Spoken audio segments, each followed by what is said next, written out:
What would you do if you're faced with a box, a hole, and the promise of the best sex you've ever had?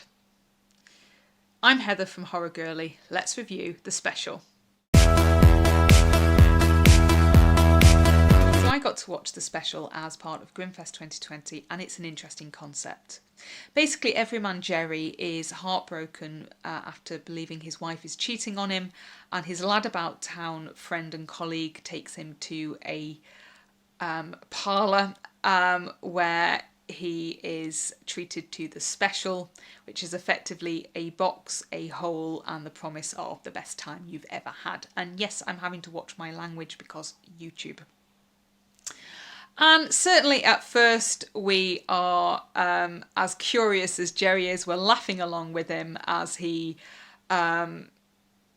follows the instructions, and the next thing is absolutely catatonic, no doubt having had an amazing time. And therein starts his addiction. And what's really interesting is that this film follows the reality of addiction in that how it affects your relationships. It causes your body to deteriorate, or certainly certain addictions do. And the lengths that Jerry goes to feed this addiction are really quite incredible.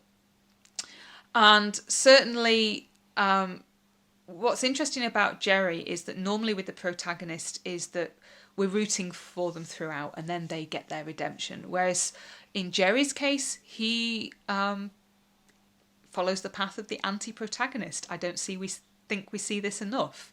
You know, he starts off kind of likeable, you know, someone we can relate to, and really deteriorates into this quite vile, misogynistic human being who will use anyone and anything in order to satisfy this addiction.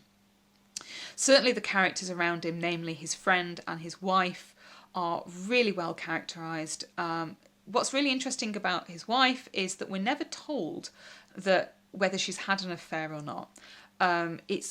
Which I think is really good that they left that out, because that way it's all in, or potentially in, Jerry's head, and we're looking at the deterioration of the relationship, both the effect of his addiction and the trust between them, as opposed to, well, she deserves it. And there's some really heartbreaking moments that she has to face. She obviously still loves him, and his friend tries to bring him back from the brink as well, realising what's going on.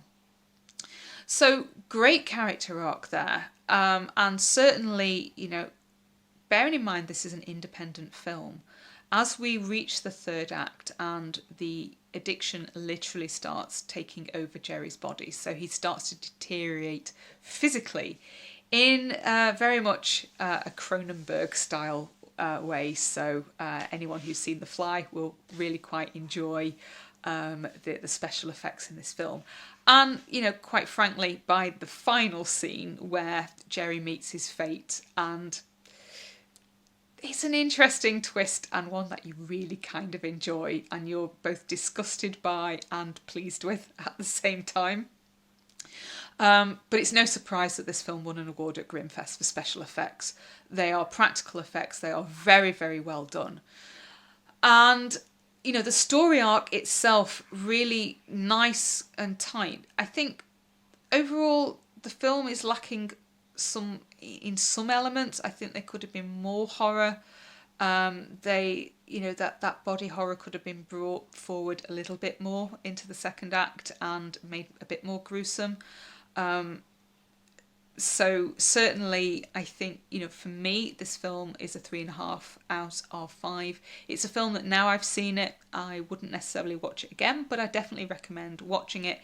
Anyone who likes body horror will definitely enjoy it first time round, so go see it.